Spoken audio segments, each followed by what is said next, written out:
Hello friends, आप लोगों को पता ही होगा कि मैं आज यहाँ पर आपके सामने क्यों हूँ। बेसिकली एक मुहिम चलाई जा रही है, हम इसको बोल सकते हैं कि एक डिजिटल सत्याग्रह जो एसएससी के बच्चों के लिए, रेलवे के बच्चों के लिए ही नहीं, सभी बेरोजगारों के लिए चलाई जा रही है। ठीक है, तो ये क्यों चलाई जा रही है आप लोगों को समझ में आ ही गया होगा कि इतनी सारी बेरोजगारी फैल गई। आज करंट डाटा ये है कि लगभग 10 करोड़ लोग जो हैं वो आज भारत के क्या हैं, बेरोजगार हैं। अब मैं बात बताऊं, ये सब चीज़ें आज इम्पैक्ट कर रही है, पर मैं इस चीज़ को 2016-17 में ही फील कर चुका था। लोग बागों को समझ नहीं आ रहा था कि नोटबंदी हुई है, उसके कारण क्या इम्पैक्ट पड़ेगा। पर देखो, इकोनॉमी में अचानक से इम्पैक्ट नहीं पड़ता है, थोड़ा टाइम लगता है। अरे जैसे ग्लोबल वार्मिंग का भी नाम सुना होगा, ऐसा थोड़ी है कि बाहर जो है क्या बोलते हैं, ईंधन जलाओगे तो ग्लोबल वार्मिंग बढ़ जाएगी, पर धीरे धीरे धीरे इम्पैक्ट पड़ता है। तो उसी तरह से जो इकोनॉमी है उस पर भी धीरे धीरे इम्पैक्ट पड़ता है, और वो बहुत लॉन्ग टर्म का होता है। देखो, यहाँ पर बात यह है कि सब लोग एक साथ हैं, जितने भी टीचर लोग हैं सब लोग जितना भी कंट्रीब्यूशन कर सकें उतना कंट्रीब्यूशन कर रहे हैं। तो मैं भी एक योगदान दे रहा हूं आप लोगों के सामने, और सबसे अच्छी बात है बच्चा भी सपोर्ट कर रहा है। और मुझे लगता है कि बच्चा क्यों ना सपोर्ट करे, और बच्चे को करना भी चाहिए। देखो, मैं आप लोगों से आग्रह कर रहा हूं, चाहे कोई एसएससी की तैयारी कर रहा हो चाहे नहीं कर रहा हो, किसी भी एग्ज़ाम की तैयारी कर रहा हो, चाहे वो यूपी पीसीएस की तैयारी कर रहा हो, चाहे स्टेट पीसीएस कर रहा हो, चाहे यूपीएससी की तैयारी कर रहा हो, इस मुहिम में उसे भाग लेना चाहिए और योगदान देना चाहिए। क्योंकि बात यह है कि ये सब चीज़ें जो है सरकार के पास पहुंचनी चाहिए, सरकार पर प्रेशर बनना चाहिए। क्योंकि देखो, बात यह है कि सरकार पर प्रेशर कौन बनाता है? मीडिया। और मीडिया हमारी है नहीं, क्योंकि मीडिया तो बिक चुकी है, जाहिर सी बात है, कोई आपकी बात तो सुनता नहीं है। क्योंकि बात यह है ना कि टीआरपी किससे मिल रही है? टीआरपी सुशांत सिंह से मिल रही है, टीआरपी हिंदू मुस्लिम की डिबेट से मिल रही है, तो वो क्यों ये सब चीज़ें दिखाएंगे? तो बात यह है कि पहली चीज़ तो आप उन सब चीज़ों को बॉयकॉट करो, बोलो कि हमें ये देखना ही नहीं है। जाहिर सी बात, जब आपकी बात वो लोग नहीं सुन रहे हैं तो आपको देखने का क्या मतलब बनता है?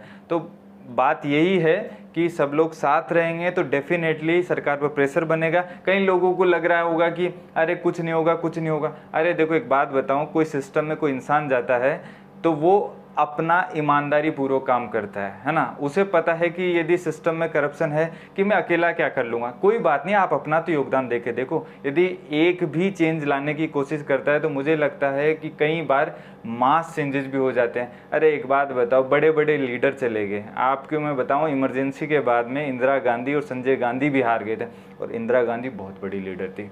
तो ये देश बहुत बड़ा है, और इवन दो हमारे अटल जी ने भी बोला था कि देखो, बात यह है कि सरकारें आती रहती हैं जाती रहती है, देश बना रहना चाहिए, लोकतंत्र बना रहना चाहिए। और देखो, लोकतंत्र की एक बेसिक खास बात है कि सरकार से क्वेश्चन पूछना। आजकल की मीडिया तो सरकार से क्वेश्चन नहीं पूछ रही है, और इवन तो सरकार से क्या क्वेश्चन पूछे, सरकार को क्वेश्चन करते हैं उससे पहले उनके सपोर्टर आ जाते हैं, पिछली गवर्नमेंट ने ये किया वो किया। अरे मेरे भाई, एक बात बताओ, सरकार क्वेश्चन करना एक लोकतंत्र का बहुत बड़ा हिस्सा है। थोड़ा सा पॉलिटी पढ़नी पड़ेगी आप लोगों को, यदि ये नहीं पता कि ये सरकार का काम है, सरकार को जनता के वेलफेयर के बारे में सोचना पड़ेगा। इवन दो कई बोलते हैं कि नौकरियां घट रही है, अरे ये सरकार का काम तो किसका काम है? थोड़ा सा बताओ ना हमें। ठीक है, तो एक बात मैं बता दे रहा हूँ, बहुत सारी चीज़ें हैं, ज़्यादा बातें मैं नहीं करूँगा, थोड़ा सा मैं बता दे रहा हूँ कि इश्यू क्या है, तो उसके बारे में बता दे रहा हूँ। तो देखो, बात यह है कि थोड़ा हिस्ट्री के बारे में मैं बता दे रहा हूँ। 2017 का सीजीएल का एग्ज़ाम था, ठीक है, उसमें स्कैम हुआ, जो टीयर 1 हुआ, टीयर 2 हुआ। उसके अंदर क्या है कि बहुत सारी जो क्या बोलते हैं पेपर आउट हो रहे थे, सरकार की नज़र में आया है उस पर। यहाँ पर जो है एसएससी सीजीएल 2017 में जो है क्या है कि सभी लोगों ने प्रोटेस्ट किया, उसके लिए क्या बिठाई? सीबीआई बिठाई। अब देखो, सीबीआई तो बिठा ली है, ठीक है, सीबीआई पर जो है सरकार की नीयत बहुत इंपॉर्टेंट है कि सरकार का प्रेशर सीबीआई पर कितना है। आप देख रहे हो कि सुशांत सिंह का जो काम है सीबीआई कैसे कर रही है। आपके काम को ऐसा किया था, आप भी फील करना कि नहीं किया होगा। क्यों? सरकार की नीयत ही नहीं है। इवन तो सरकार की नीयत की तो मैं क्या बात करूं, स्कैम हुआ, उस पर सीबीआई बिठाई, उस पर कोई अभी तक तथ्य सीबीआई ने नहीं बताया है।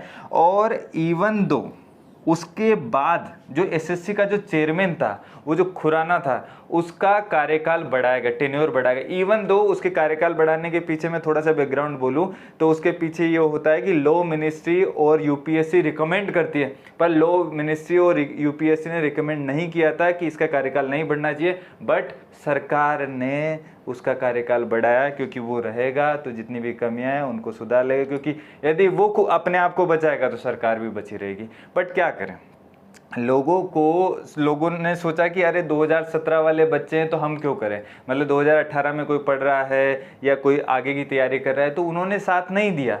तो बस मैं ये बताना चाहूँगा कि सभी लोगों को एकजुट होना है, पहली चीज़ तो। अब मैं बात करूँ, यदि मैं 2017 के बाद में 2018 की बात करूँ, एसएससी सीजीएल की बात करूँ, तो 2018 का जो सीजीएल है वो 4 मई 2018 को नोटिफिकेशन आया, और उसके बाद में आप सोचो कि उसका एग्ज़ाम कब हो रहा है, 1 साल बाद, 1 साल और लगभग 1 महीना हो गया, ठीक है।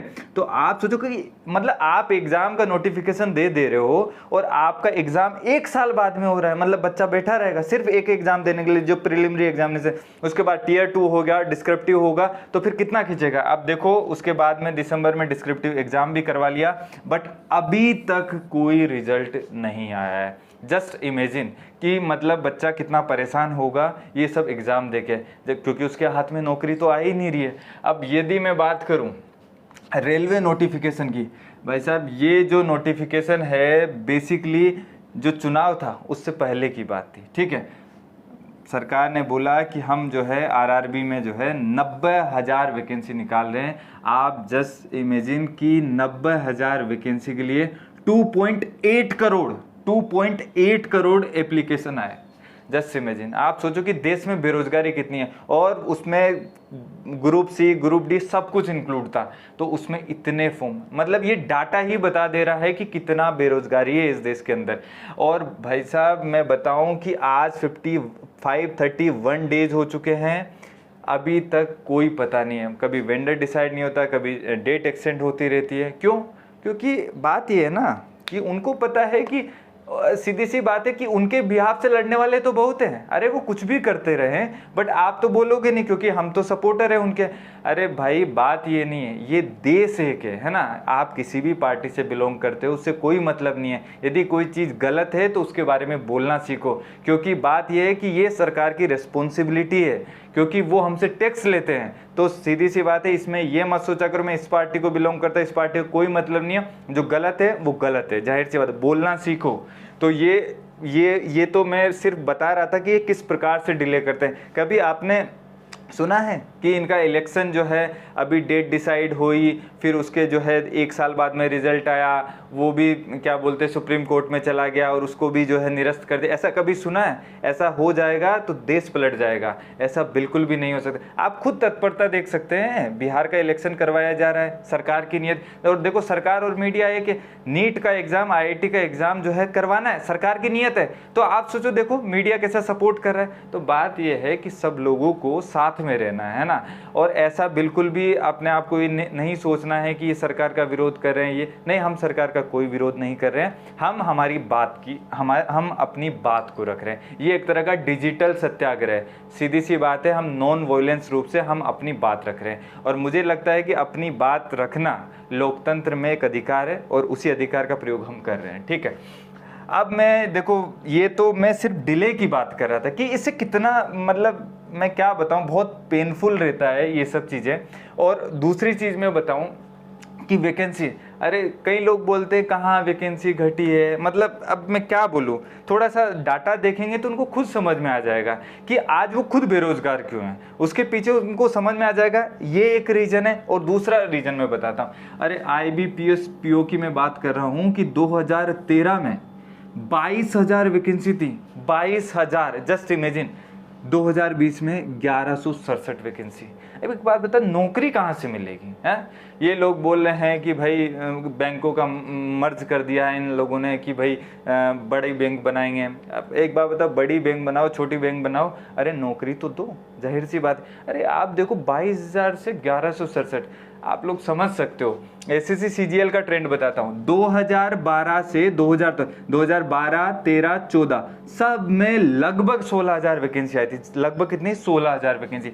2015 सरकार आई, 2015 से 2019 तक कितनी कितनी वैकेंसी आई है?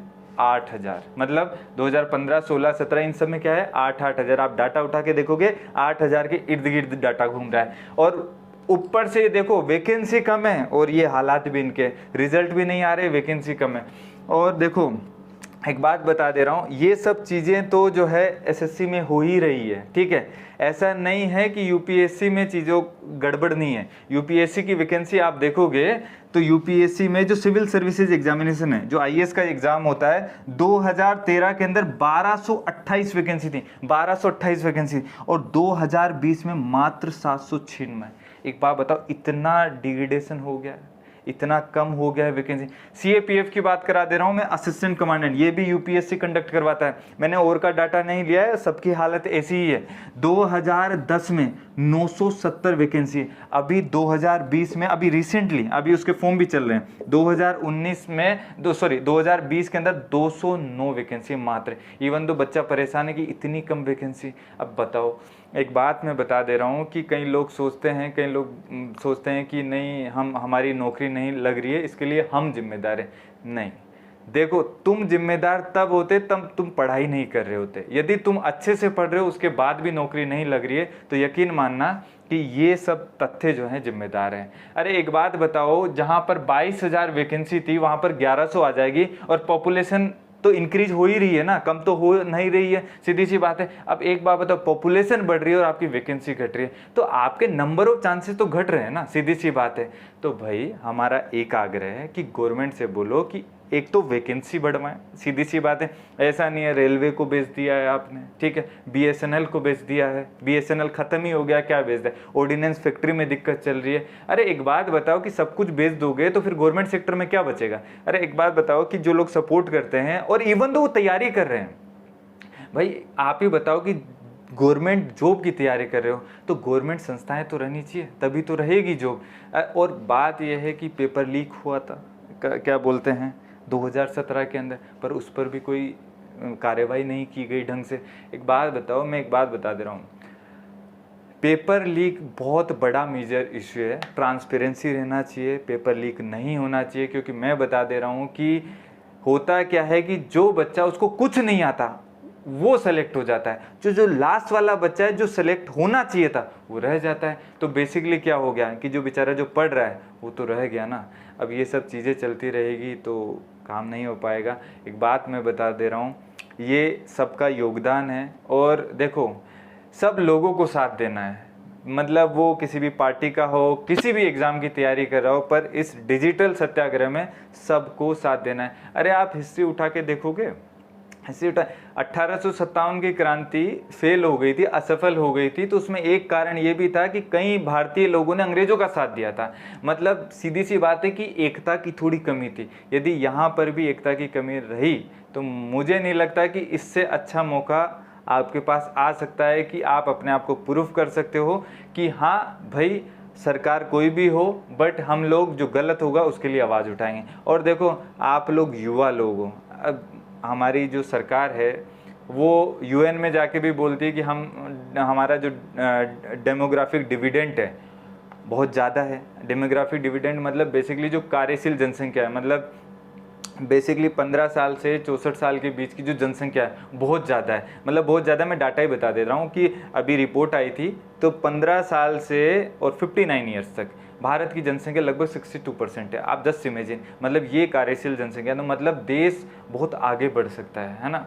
बट क्या है, कार्यशील जनसंख्या तो है, 15 से जो 60 साल है उसकी एज वाले व्यक्ति तो हमारे पास है, पर उनको काम ही नहीं है, तो कहाँ से ग्रोथ रेट बढ़ेगा? अरे अभी मैं बताऊं कि आज की बात कर ले रहा हूँ कि अभी रिपोर्ट आई है तो उसके अंदर जो हमारी जीडीपी ग्रोथ रेट है -23% चल गई है, पिछले 40 साल में सबसे कम है। क्वार्टरली रिपोर्ट आई है, आप खुद गूगल करोगे तो मिल जाएगा। तो बात यह है मतलब थोड़ा सा इकोनॉमी पे देखा करो, ध्यान दिया करो और अफवाहों से दूर रहा करो। मैं बहुत सारी चीज़ें मेरे पास है, मतलब क्या बोलूँ मैं उन सब चीज़ों पे। मतलब इवन दो NSSO का डाटा आया था 2019 के ना, उसने बोला कि 45 ईयर्स में सबसे ज़्यादा बेरोज़गारी है 45 ईयर्स में। तो अपोजिशन ने पूछा सरकार से कि ये क्या है, तो अरुण जेटली साहब ने ये कहा कि यदि इतनी बेरोज़गारी होती तो देश में मैसिव प्रोटेस्ट होना चाहिए था। तो एक बात बताओ कि हम सभी लोग जिम्मेदार हैं उस चीज़ के लिए। यदि आप अपने हक की लड़ाई नहीं लड़ेंगे तो आप ही को ही मोहरा बनाया जाएगा। तथ्य क्या दिया कि कोई प्रोटेस्ट नहीं हुआ, मतलब बेसिकली आपने मान लिया कि कोई बात नहीं, बेरोजगारी है ही नहीं। तो बात यह है हम लोग सब लोग साथ में, देखो 2017 में जो CGL का स्कैम हुआ था, मैं भी गया था बच्चों के साथ में। सीधी सी बात, जब भी रिक्वायरमेंट होती है हम लोग साथ में खड़े होते हैं। और आज तो बहुत अच्छी बात है कि जितने भी टीचर हैं सब लोग एक साथ हैं, और सब बच्चे यदि एक साथ रहेंगे, सब टीचर एक साथ रहेंगे, तो मुझे नहीं लगता कि ये सब चीज़ें दूर हो जाएंगी, है ना। ठीक है, ये सब चीज़ें आराम से दूर हो जाएंगी। तो सीधी सी बात है, हम क्या चाहते हैं कि एक तो वैकेंसी बढ़ाए, जाहिर सी बात है इतनी सी वैकेंसी से, ये तो ऊँट के मुंह में जीरा वाली बातें हो गई, सीधी सी बात है, ये कोई वैकेंसी होती है। तो एक तो वैकेंसी बढ़ाए और एक टाइम बाउंड एग्जामिनेशन होना चाहिए, सीधी सी बात है, हमारी मांगे। और ये सब चीज़ें, एक तो ये इसका जो रिजल्ट है वो डिक्लेयर होना चाहिए, और NTPC का जो एग्ज़ाम है उसकी डेट्स वगैरह सब फाइनलाइज होना चाहिए। सब लोग साथ देंगे तो डेफिनेटली कुछ प्रेशर बनेगा। और आप लोगों को यदि कोई भी दिक्कत है, कोई भी परेशानी है, तो आप लोग मैसेज कर सकते हो। और आप लोग जो है कल 11 बजे से ट्विटर पर ट्रेंड करवा सकते हैं speak up for SSC railway student, और दूसरा हैशटैग लिख सकते हैं SSC डिक्लेयर रिजल्ट। तो बात यह है कि सब लोग एक साथ करेंगे, सबका साथ होगा, सबका विकास होगा। जाहिर सी बात है इस देश के, हम भारत के लोग हैं, तो सीधी सी बात है प्रेमबल की रिस्पेक्ट करते हैं हम लोग। तो भारत के लोग होने के नाते सब लोग एक साथ हैं और एक साथ जुटे रहेंगे, और हम ट्विटर पर इस पर जो है ट्रेंड करवाएंगे। बाकी सभी लोग समझदार हैं। आज के लिए इतना ही था। थैंक यू, धन्यवाद।